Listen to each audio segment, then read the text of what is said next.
नमः कृष्णाय नीलाय शितिकण्ठनिभाय च नमः कालाग्निरूपाय कृतान्ताय च वै नमः। नमो निर्मांसदेहाय दीर्घश्मश्रुजटाय च नमो विशालनेत्राय शुष्कोदरभयाकृते नमः पुष्कलगात्राय स्थूलगोम्प्रेयथवे नमः। नमो दीर्घाय शुष्काय कालद्वष्ट नमोस्तुते। नमस्ते कोटराक्षाय दुर्निरीक्षाय वै नमः। नमो घोराय रौद्राय भीषणाय कपालिने नमस्ते सर्वभक्षाय बलिमुख नमोस्तुते। सूर्यपत्र नमस्तेस्तु भास्करे अभयदाय च अधोदृष्टेः नमस्तेस्तु संवर्तक नमोस्तुते। नमो मन्दगते तुभ्यं निस्त्रिंशाय नमोस्तुते। तपसादग्धदेहाय नित्यं योगरताय च नमो नित्यं क्षुधार्ताय अतप्ताय च वै नमः। ज्ञानचक्षुर्नमस्तेस्तु कश्यपात्मजसूनुवे तुष्टो ददासु वै राज्यं भृष्टो हरसि तत्क्षणात्। देवासुरमनुष्याश्च सिद्धिविद्याधरो गगाः त्वया विलोकिताः सर्वे नाशं यान्ति समूलतः। प्रसादं कुरु मे शौर्ये वारदो बहुभास्करे एवं स्तुतस्तदा शौर्यैर्गृहराजो महाबलः।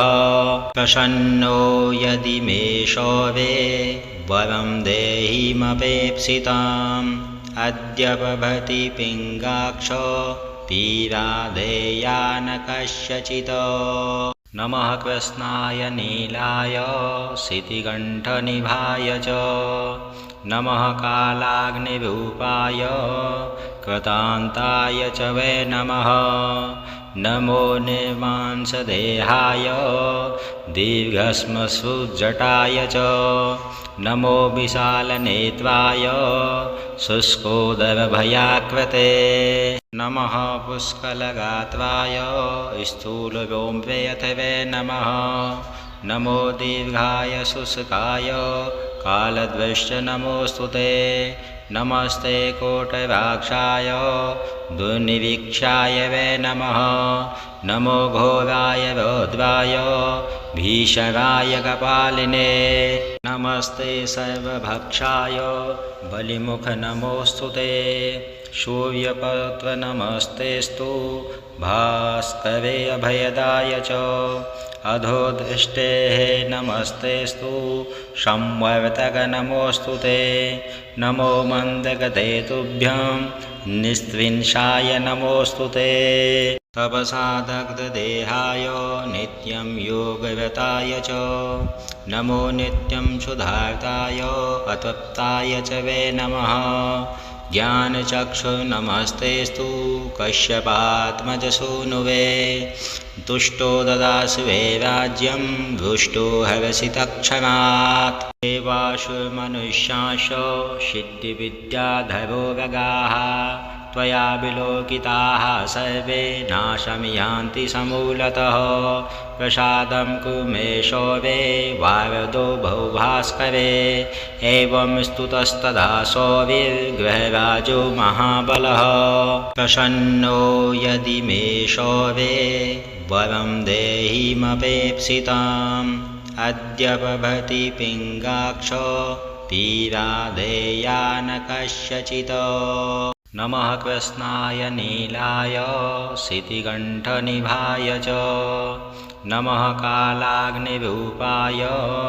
कृतान्ताय च वै नमः। नमो निर्मांसदेहाय दीर्घश्मश्रुजटाय च नमो विशालनेत्राय शुष्कोदरभयाकृते नमः पुष्कलगात्राय स्थूलगोम्प्रेयथवे नमः। नमो दीर्घाय शुष्काय कालद्वष्ट नमोस्तुते। नमस्ते कोटवाक्षाय दुर्निरीक्षाय वै नमः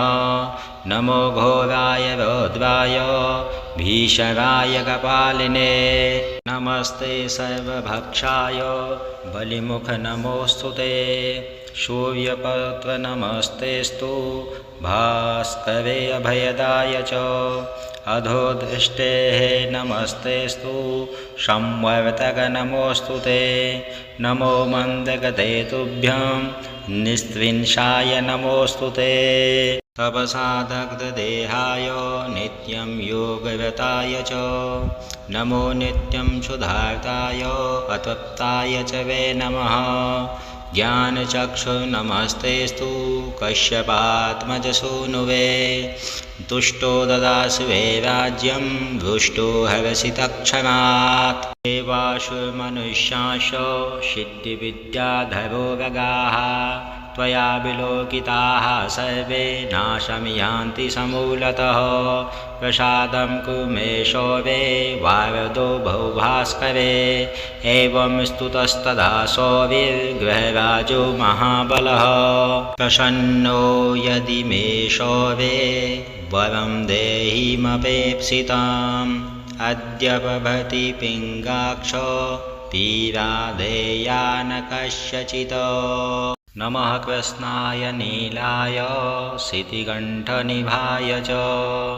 नमः कालाग्निरूपाय कृतान्ताय च वै नमः नमो निर्मांसदेहाय दीर्घश्मश्रुजटाय च नमो विशालनेत्राय शुष्कोदरभयाकृते नमः पुष्कलगात्राय स्थूलव्योमप्रेयथ वै नमः नमो दीर्घाय शुष्काय कालद्वश्च नमोऽस्तु ते नमस्ते कोटवाक्षाय दुर्निरीक्षाय वै नमः नमो घोराय रौद्राय भीषणाय कपालिने नमस्ते सर्वभक्षाय बलिमुख नमोऽस्तु ते सूर्यपत्र नमस्तेस्तु भास्करे अभयदाय च अधोदृष्टेः नमस्तेस्तु संवर्तक नमोऽस्तु ते नमो मन्दगते तुभ्यं निस्त्रिंशाय नमोऽस्तु ते तपसादग्धदेहाय नित्यं योगव्रताय च नमो नित्यं क्षुधार्ताय अतप्ताय च वै नमः ज्ञानचक्षुर्नमस्तेस्तु कश्यपात्मजसूनुवे तुष्टो ददासि वै राज्यं हृष्टो हरसि तत्क्षणात् देवासुरमनुष्याश्च सिद्धिविद्याधरो गगाः त्वया विलोकिताः सर्वे नाशं यान्ति समूलतः प्रसादं कुरु मे सौरे वारदो बहुभास्करे एवं स्तुतस्तदा सौर्यगृहराजो महाबलः प्रसन्नो यदि मे सौरे वरं देहिमपेप्सिताम् अद्य प्रभृति पिङ्गाक्ष पीराधेया न कस्यचित् नमः कृष्णाय नीलाय शितिकण्ठनिभाय च नमः कालाग्निरूपाय कृतान्ताय च वै नमः नमो निर्मांसदेहाय दीर्घश्मश्रुजटाय च नमो विशालनेत्राय शुष्कोदरभयाकृते नमः पुष्कलगात्राय स्थूलव्योमप्रेयथ वै नमः नमो दीर्घाय शुष्काय कालद्वश्च नमोऽस्तु ते नमस्ते कोटवाक्षाय दुर्निरीक्षाय वै नमः नमो घोराय रौद्राय भीषणाय कपालिने नमस्ते सर्वभक्षाय बलिमुख नमोऽस्तु ते सूर्यपत्र नमस्तेस्तु भास्करे अभयदाय च अधोदृष्टेः नमस्तेस्तु संवर्तक नमोऽस्तु ते नमो मन्दगते तुभ्यं निस्त्रिंशाय नमोऽस्तु ते तपसा दग्धदेहाय नित्यं योगव्रताय च नमो नित्यं क्षुधार्ताय अतप्ताय च वै नमः ज्ञानचक्षुर्नमस्तेस्तु कश्यपात्मजसूनुवे तुष्टो ददासि वै राज्यं हृष्टो हरसि तत्क्षणात् देवासुरमनुष्याश्च सिद्धिविद्याधरो गगाः त्वया विलोकिताः सर्वे नाशं यान्ति समूलतः प्रसादं कुरु मे सौवे वारदो बहुभास्करे एवं स्तुतस्तदा सौविर्गृहराजो महाबलः प्रसन्नो यदि मे सौवे वरं देहिमपेप्सिताम् अद्य प्रभृति पिङ्गाक्ष पीराधेया न कस्यचित् नमः कृष्णाय नीलाय शितिकण्ठनिभाय च नमः कालाग्निरूपाय कृतान्ताय च वै नमः नमो निर्मांसदेहाय दीर्घश्मश्रुजटाय च नमो विशालनेत्राय शुष्कोदरभयाकृते नमः पुष्कलगात्राय स्थूलव्योमप्रेयथे वै नमः नमो दीर्घाय शुष्काय कालद्वश्च नमोऽस्तु ते नमस्ते कोटराक्षाय दुर्निरीक्षाय वै नमः नमो घोराय रौद्राय भीषणाय कपालिने नमस्ते सर्वभक्षाय बलिमुख नमोऽस्तु ते सूर्यपत्र नमस्तेस्तु भास्करे अभयदाय च अधोदृष्टेः नमस्तेस्तु संवर्तक नमोऽस्तु ते नमो मन्दगते तुभ्यं निस्त्रिंशाय नमोऽस्तु ते तपसा दग्धदेहाय नित्यं योगव्रताय च नमो नित्यं क्षुधार्ताय अतप्ताय च वै नमः ज्ञानचक्षुर्नमस्तेस्तु कश्यपात्मजसूनुवे तुष्टो ददासि वै राज्यं हृष्टो हरसि तत्क्षणात् देवासुरमनुष्याश्च सिद्धिविद्याधरो गगाः त्वया विलोकिताः सर्वे नाशं यान्ति समूलतः प्रसादं कुरु मे सौवे वारदो बहुभास्करे एवं स्तुतस्तदा सौविर्गृहराजो महाबलः प्रसन्नो यदि मे सौवे वरं देहिमपेप्सिताम् अद्य प्रभृति पिङ्गाक्ष पीराधेया न कस्यचित् नमः कृष्णाय नीलाय शितिकण्ठनिभाय च नमः कालाग्निरूपाय कृतान्ताय च वै नमः नमो निर्मांसदेहाय दीर्घश्मश्रुजटाय च नमो विशालनेत्राय शुष्कोदरभयाकृते नमः पुष्कलगात्राय स्थूलव्योमप्रेयथे वै नमः नमो दीर्घाय शुष्काय कालद्वश्च नमोऽस्तु ते नमस्ते कोटराक्षाय दुर्निरीक्षाय वै नमः नमो घोराय रौद्राय भीषणाय कपालिने नमस्ते सर्वभक्षाय बलिमुख नमोऽस्तु ते सूर्यपत्र नमस्तेस्तु भास्करे अभयदाय च अधोदृष्टेः नमस्तेस्तु संवर्तक नमोऽस्तु ते नमो मन्दगते तुभ्यं निस्त्रिंशाय नमोऽस्तु ते तपसा दग्धदेहाय नित्यं योगव्रताय च नमो नित्यं क्षुधार्ताय अतप्ताय च वै नमः ज्ञानचक्षुर्नमस्तेस्तु कश्यपात्मजसूनुवे तुष्टो ददासि वै राज्यं हृष्टो हरसि तत्क्षणात् देवासुरमनुष्याश्च सिद्धिविद्याधरो गगाः त्वया विलोकिताः सर्वे नाशं यान्ति समूलतः प्रसादं कुमेशोवे वावदो बहुभास्करे एवं स्तुतस्तदा सौविर्गृहराजो महाबलः प्रसन्नो यदि मे शौवे वरं देहिमपेप्सिताम् अद्य प्रभृति पिङ्गाक्ष पीराधेया न कस्यचित् नमः कृष्णाय नीलाय शितिकण्ठनिभाय च नमः कालाग्निरूपाय कृतान्ताय च वै नमः नमो निर्मांसदेहाय दीर्घश्मश्रुजटाय च नमो विशालनेत्राय शुष्कोदरभयाकृते नमः पुष्कलगात्राय स्थूलव्योमप्रेयथवे नमः नमो दीर्घाय शुष्काय कालद्वश्च नमोऽस्तुते नमस्ते कोटराक्षाय दुर्निरीक्षाय वै नमः नमो घोराय रौद्राय भीषणाय कपालिने नमस्ते सर्वभक्षाय बलिमुख नमोऽस्तुते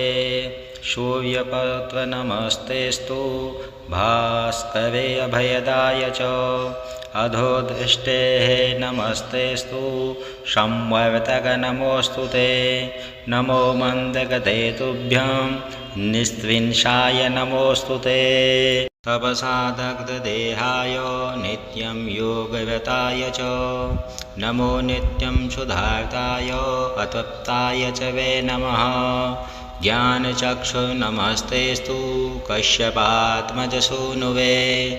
तुष्टो ददासि वै राज्यं रुष्टो हरसि तत्क्षणात् देवासु मनुष्यासु सिद्धिविद्याधरो गगाः त्वया विलोकिताः सर्वे नाशं यान्ति समूलतः प्रसादं कुमेशोवे वावदो बहुभास्करे एवं स्तुतस्तदा सौविर्गृहराजो महाबलः प्रसन्नो यदि मे शौवे वरं देहिमपेप्सिताम् अद्य प्रभृति पिङ्गाक्ष पीराधेया न कस्यचित् नमः कृष्णाय नीलाय शितिकण्ठनिभाय च नमः कालाग्निरूपाय कृतान्ताय च वै नमः नमो निर्मांसदेहाय दीर्घश्मश्रुजटाय च नमो विशालनेत्राय शुष्कोदरभयाकृते नमः पुष्कलगात्राय स्थूलव्योमप्रेयथवे नमः नमो दीर्घाय शुष्काय कालद्वश्च नमोऽस्तुते नमस्ते कोटराक्षाय दुर्निरीक्षाय वै नमः नमो घोराय रौद्राय भीषणाय कपालिने नमस्ते सर्वभक्षाय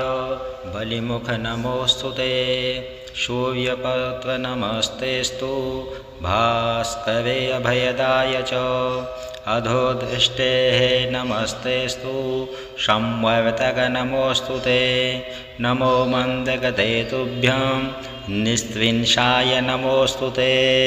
तपसादग्धदेहाय नित्यं योगव्रताय च नमो नित्यं क्षुधार्ताय अतप्ताय च वै नमः ज्ञानचक्षु नमस्तेस्तु कश्यपात्मजसूनुवे तुष्टो ददासि वै राज्यं रुष्टो हरसि तत्क्षणात् देवासु मनुष्यासु सिद्धिविद्याधरो गगाः त्वया विलोकिताः सर्वे नाशं यान्ति समूलतः प्रसादं कुमेशोवे वावदो बहुभास्करे एवं स्तुतस्तदा सौविर्गृहराजो महाबलः प्रसन्नो यदि मे शौवे वरं देहिमपेप्सिताम् अद्य प्रभृति पिङ्गाक्ष पीराधेया न कस्यचित् नमः कृष्णाय नीलाय शितिकण्ठनिभाय च नमः कालाग्निरूपाय कृतान्ताय च वै नमः नमो निर्मांसदेहाय दीर्घश्मश्रुजटाय च नमो विशालनेत्राय शुष्कोदरभयाकृते नमः पुष्कलगात्राय स्थूलव्योमवैथवे नमः नमो दीर्घाय शुष्काय कालद्वश्च नमोऽस्तुते नमस्ते कोटवाक्षाय दुर्निरीक्षाय वै नमः नमो घोराय रौद्राय भीषणाय कपालिने नमस्ते सर्वभक्षाय बलिमुख नमोऽस्तुते सूर्यपत्र नमस्तेस्तु भास्करे अभयदाय च अधोदृष्टेः नमस्तेस्तु संवर्तक नमोऽस्तुते नमो मन्दगते तुभ्यं निस्त्रिंशाय नमोऽस्तुते तपसादग्धदेहाय नित्यं योगव्रताय च नमो नित्यं क्षुधार्ताय अतप्ताय च वै नमः ज्ञानचक्षुर्नमस्तेस्तु कश्यपात्मजसूनुवे तुष्टो ददासि वै राज्यं हृष्टो हरसि तत्क्षणात् देवासुरमनुष्याश्च सिद्धिविद्याधरो गगाः त्वया विलोकिताः सर्वे नाशं यान्ति समूलतः प्रसादं कुरु मे सौरे वारदो बहुभास्करे एवं स्तुतस्तदा सौर्यगृहराजो महाबलः प्रसन्नो यदि मे सौरे वरं देहिमपेप्सिताम् अद्य प्रभृति पिङ्गाक्ष पीराधेया न कस्यचित् नमः कृष्णाय नीलाय शितिकण्ठनिभाय च नमः कालाग्निरूपाय कृतान्ताय च वै नमः नमो निर्मांसदेहाय दीर्घश्मश्रुजटाय च नमो विशालनेत्राय शुष्कोदरभयाकृते नमः पुष्कलगात्राय स्थूलव्योमवैथवे नमः नमो दीर्घाय शुष्काय कालद्वश्च नमोऽस्तुते नमस्ते कोटवाक्षाय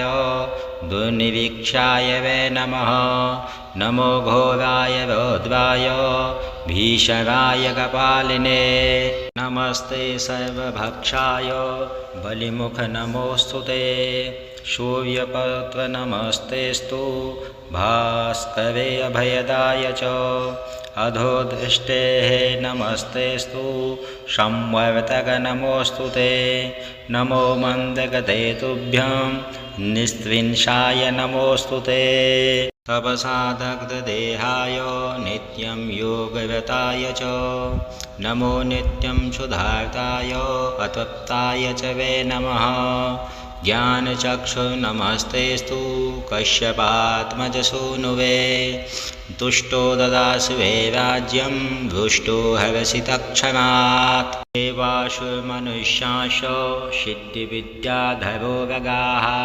त्वया विलोकिताः सर्वे नाशं यान्ति समूलतः प्रसादं कुरु मे सौरे वारदो बहुभास्करे एवं स्तुतस्तदा सौर्यगृहराजो महाबलः प्रसन्नो यदि मे सौरे वरं देहिमपेप्सिताम् अद्य प्रभृति पिङ्गाक्ष पीराधेया न कस्यचित् नमः कृष्णाय नीलाय शितिकण्ठनिभाय च नमः कालाग्निरूपाय कृतान्ताय च वै नमः नमो निर्मांसदेहाय दीर्घश्मश्रुजटाय च नमो विशालनेत्राय शुष्कोदरभयाकृते नमः पुष्कलगात्राय स्थूलव्योमवैथवे नमः नमो दीर्घाय शुष्काय कालद्वश्च नमोऽस्तुते नमस्ते कोटवाक्षाय दुर्निरीक्षाय वै नमः नमो घोराय रौद्राय भीषणाय कपालिने नमस्ते सर्वभक्षाय बलिमुख नमोऽस्तु ते सूर्यपत्र नमस्तेस्तु भास्करे अभयदाय च अधोदृष्टेः नमस्तेस्तु संवर्तक नमोऽस्तु ते नमो मन्दगते तुभ्यं निस्त्रिंशाय नमोऽस्तु ते तपसादग्धदेहाय नित्यं योगव्रताय च नमो नित्यं क्षुधार्ताय अतप्ताय च वे नमः ज्ञानचक्षुर्नमस्तेस्तु कश्यपात्मजसूनुवे तुष्टो ददासि वे राज्यं दुष्टो हरसि तत्क्षणात् देवासुरमनुष्याश्च सिद्धिविद्याधरो गगाः त्वया विलोकिताः सर्वे नाशं यान्ति समूलतः प्रसादं कुरु मे सौरे वारदो बहुभास्करे एवं स्तुतस्तदा सौर्यगृहराजो महाबलः प्रसन्नो यदि मे सौरे वरं देहिमपेप्सिताम् अद्य प्रभृति पिङ्गाक्ष पीराधेया न कस्यचित् नमः कृष्णाय नीलाय शितिकण्ठनिभाय च नमः कालाग्निरूपाय कृतान्ताय च वै नमः नमो निर्मांसदेहाय दीर्घश्मश्रुजटाय च नमो विशालनेत्राय शुष्कोदरभयाकृते नमः पुष्कलगात्राय स्थूलव्योमप्रेयतवे नमः नमो दीर्घाय शुष्काय कालद्वश्च नमोऽस्तु ते नमस्ते कोटराक्षाय दुर्निरीक्षाय वे नमः नमो घोराय रौद्राय भीषणाय कपालिने नमस्ते सर्वभक्षाय बलिमुख नमोऽस्तु ते सूर्यपत्र नमस्तेस्तु भास्करे अभयदाय च अधोदृष्टेः नमस्तेस्तु संवर्तक नमोऽस्तु ते नमो मन्दगते तुभ्यं निस्त्रिंशाय नमोऽस्तु ते तपसादग्धदेहाय नित्यं योगव्रताय च नमो नित्यं क्षुधार्ताय अतप्ताय च वे नमः ज्ञानचक्षुर्नमस्तेस्तु कश्यपात्मजसूनुवे तुष्टो ददासि वे राज्यं दुष्टो हरसि तत्क्षणात् देवासुरमनुष्याश्च सिद्धिविद्याधरो गगाः त्वया विलोकिताः सर्वे नाशं यान्ति समूलतः प्रसादं कुरु मे सौरे वारदो बहुभास्करे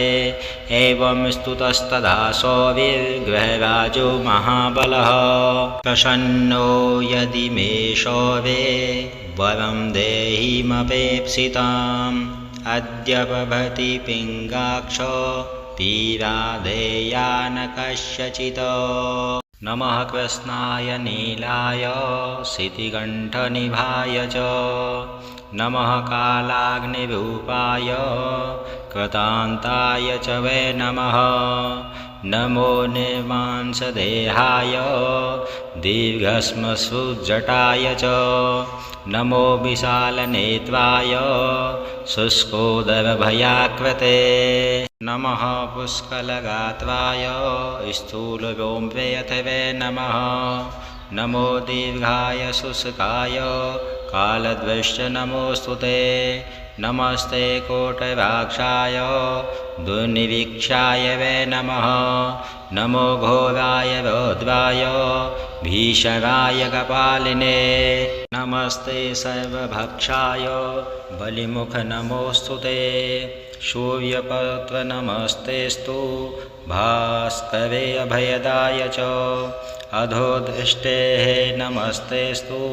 संवर्तक नमोऽस्तु ते नमो मन्दगते तुभ्यं निस्त्रिंशाय नमोऽस्तु ते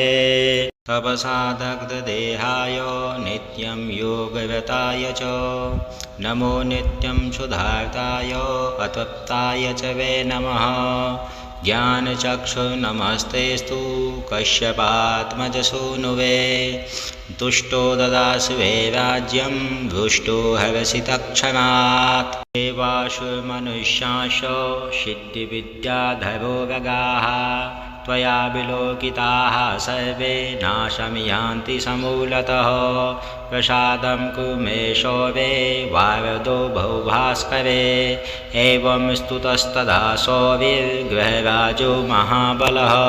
प्रसन्नो यदि मे सौवे वरं देहिमपेप्सिताम् अद्य प्रभृति पिङ्गाक्ष पीराधेया न कस्यचित् नमः कृष्णाय नीलाय शितिकण्ठनिभाय च नमः कालाग्निरूपाय कृतान्ताय च वै नमः नमो निर्मांसदेहाय दीर्घश्मश्रुजटाय च नमो विशालनेत्राय शुष्कोदरभयाकृते नमः पुष्कलगात्राय स्थूलव्योमप्रेयतवे नमः नमो दीर्घाय शुष्काय कालद्वश्च नमोऽस्तुते नमस्ते कोटराक्षाय दुर्निरीक्षाय वै नमः नमो घोराय रौद्राय भीषणाय कपालिने नमस्ते सर्वभक्षाय बलिमुख नमोऽस्तुते सूर्यपत्र नमस्तेस्तु भास्करे अभयदाय च अधोदृष्टेः नमस्तेस्तु संवर्तक नमोऽस्तुते नमो मन्दगते तुभ्यं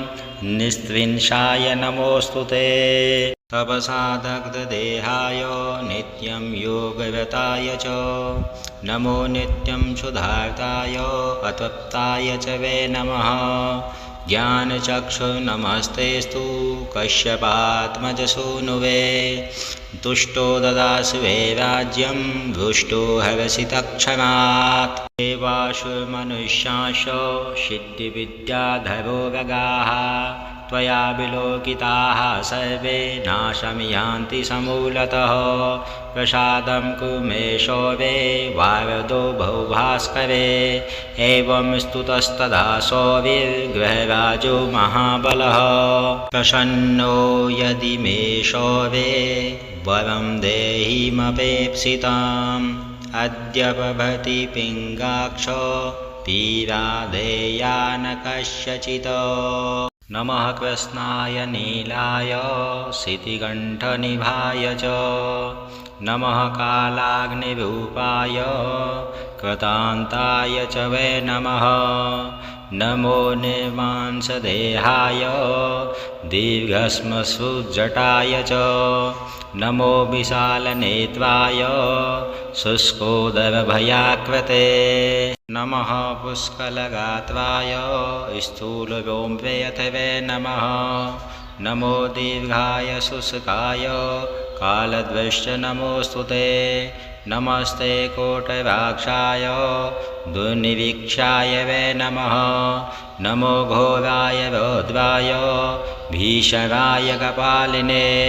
नमस्ते सर्वभक्षाय बलिमुख नमोऽस्तुते सूर्यपत्र नमस्तेस्तु भास्करे अभयदाय च अधोदृष्टेः नमस्तेस्तु संवर्तक नमोऽस्तुते नमो मन्दगते तुभ्यं निस्त्रिंशाय नमोऽस्तुते तपसादग्धदेहाय नित्यं योगरताय च नमो नित्यं क्षुधार्ताय अतप्ताय च वै नमः ज्ञानचक्षुर्नमस्तेस्तु कश्यपात्मजसूनुवे तुष्टो ददासि वै राज्यं दुष्टो हरसि तत्क्षणात् देवासु मनुष्याश्च सिद्धिविद्याधरो गगाः त्वया विलोकिताः सर्वे नाशं यान्ति समूलतः प्रसादं कुरु मे सौवे वारदो बहुभास्करे एवं स्तुतस्तदा सौविर्गृहराजो महाबलः प्रसन्नो यदि मे सौवे वरं देहिमपेप्सिताम् अद्य प्रभृति पिङ्गाक्ष तीराधेया न कस्यचित्।